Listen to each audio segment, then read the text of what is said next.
ప్రతి ఉదయం దేవుని వాగ్దానం అనే కార్యక్రమానికి ప్రేమతో మిమ్మల్ని ఆహ్వానిస్తుంటున్నాను.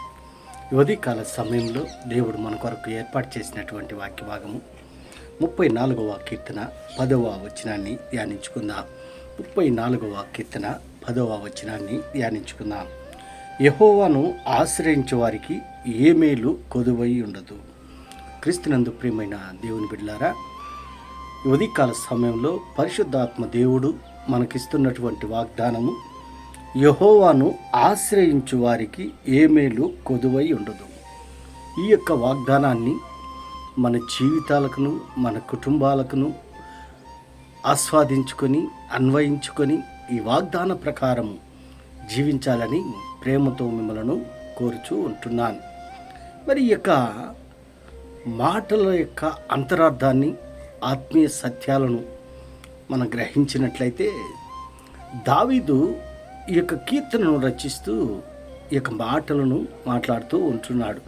దావీదు యొక్క వ్యక్తిగత జీవితంలో ఎదురైనటువంటి సంఘటనలు, ఎదురైనటువంటి అనుభవాలు, తన జీవితంలో ఎదుర్కొన్నటువంటి అనుభవాలను ఇక్కడ ఈ కీర్తన భాగంలో వ్యక్తపరుస్తూ ఉంటున్నాడు. మరి మొదటి పైభాగంలోనే మనం చూస్తూ ఉంటున్నాము. అబీమెలెకు ఎదుట వెర్రివాని వలె ప్రవర్తించి అతని చేత తోలివేయబడిన తర్వాత ఈ యొక్క కీర్తనను రచిస్తూ ఉంటున్నాడు. దావీదు ఒక వెర్రివాని వలె అబీమెలెకు ఎదుట మరి ప్రవర్తించాడు.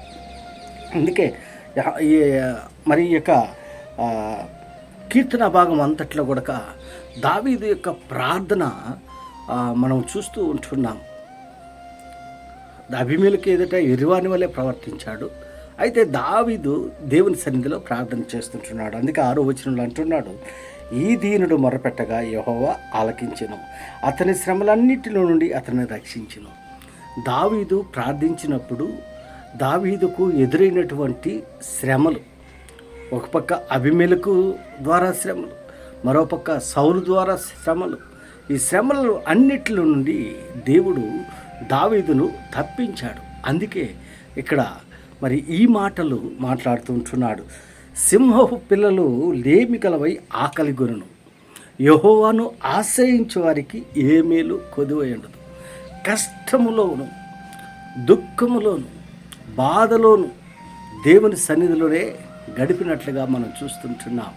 ఇక్కడ మరి ఆయన్ను ఎవరైతే ఆశ్రయిస్తారో, దేవుని సన్నిధిలో ఎవరైతే ప్రార్థిస్తారో అటువంటి వారికి ఏ మేలు కొదువై ఉండదు. అందుకే అంటున్నా, అడుగుడి మీకు ఇవ్వబడును, వెదకుడి మీకు దొరుకును, తట్టుడి మీకు తీయబడును అని దేవుని యొక్క వాక్యంలో మనం చూస్తాం. అడుగు ప్రతి వానికి ఆయన దయచేస్తారంట. అడిగే విధానంలో మనము ముందుగా ఉండాలి. దేవుణ్ణి మనం ఏమైతే అడుగుతామో అది మనం పొందుకొని ఉన్నామని నమ్మిని జీవించాలని నేను కోరుతూ ఉంటున్నాను. సింహ పిల్లలు లేమి గలవై ఆకలి గొనును. మరి ఎంత ఆత్మీయ సత్యాలు ఈ యొక్క మాటల్లో మనం చూస్తూ ఉంటున్నాం. యెహోవాను ఆశ్రయిస్తే ఏ మేలు కొదువ ఉండదంట. దావీదు జీవితంలో అనుభవించాడు. కష్టంలోను, దుఃఖములోను, బాధలోను, శ్రమలోను, ప్రతి సందర్భంలోనూ దేవుని సన్నిధిలో దావీదు గడిపాడు. దేవుని యొక్క దీవెనలు దావీదు పొందుకున్నట్లుగా మనం చూస్తుంటున్నాం. అందుకని 17వ వచనంలో అంటున్నాడు, నీతిమంతులు మొరపెట్టగా యెహోవా ఆలకించెను, వారి శ్రమలన్నిటిలో నుండి వారిని విడిపించెను. నీతిమంతులు మొరపెట్టగా అనగా ప్రార్థించగా, ఎవరైతే ఆయన్ని పూర్ణ హృదయముతోనూ, పూర్ణ ఆత్మతోనూ, పూర్ణ బలముతోనూ, పూర్ణ శక్తితోనూ ఆయన ఆరాధిస్తారో, ప్రార్థిస్తారో అటువంటి వారి ప్రార్థన ఆయన ఆలకిస్తూ ఉంటున్నాడు. విరిగి నలిగినటువంటి హృదయము ఆయనకి అవసరమై ఉంటున్నది. విరిగి నలిగినటువంటి హృదయముతో, భారముతో మరి దేవుని సన్నిధిలో ప్రార్థించినప్పుడు ఆ ప్రార్థన ఆయనకి అంగీకారముగా ఉంటున్నది. ఈ ఉదయకాల సమయంలో మాటలు వింటున్నటువంటి నీవు నేను, మన జీవితం ఎలాంటి పరిస్థితుల్లో ఉంటున్నది? ఒకవేళ ఆర్థిక ఇబ్బందుల్లో చిక్కుని ఉంటున్నా, శారీరక శ్రమల్లో చిక్కుని ఉంటున్నా, ఎలాంటి పరిస్థితుల్లో ఉన్నా ఆ పరిస్థితులను మార్చగలిగినటువంటి దేవుడు, ఆ శ్రమల్లో నుండి విడుదలను దయచేసేటువంటి దేవుడు, ఆ కష్టాల్లో నుండి నడిపించేటువంటి దేవుడు, ఆ కష్టాల్లో నుండి విడిపించేటువంటి దేవుడు, రక్షించేటువంటి దేవుడు మన దేవుడు. ఎందుకనగా ఆయన స్వరూపంలో దేవుడు మనల్ని నిర్మించుకుని ఉంటున్నాడు. ఆయన పోలిక చొప్పున మనల్ని ఏర్పాటు చేసుకొని ఉంటున్నాడు.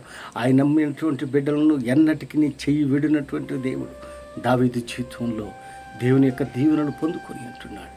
దేవుణ్ణి ఆశ్రయించాడు. ఆయన ఆశ్రయించి యెహోవాను ఆశ్రయించి నరుడు ధన్యుడు అని దేవుని యొక్క వాక్యంలో మనం చూస్తుంటాం. దేవుని ఆశ్రయించేటువంటి వారిగా, దేవుణ్ణి ప్రార్థించేటువంటి వారిగా, దేవుని సన్నిధిలో గడిపేటువంటి వారిగా నీవు నేను ఉండాలని ఈ కొద్ది మాటల ద్వారా నేను హెచ్చరిక చేస్తుంటాను. దేవుడి యొక్క మాటలను మీకును మీ కుటుంబాలకును ఆశీర్వాదకరంగా దేవుడు మార్చినగాక. ఆమేన్.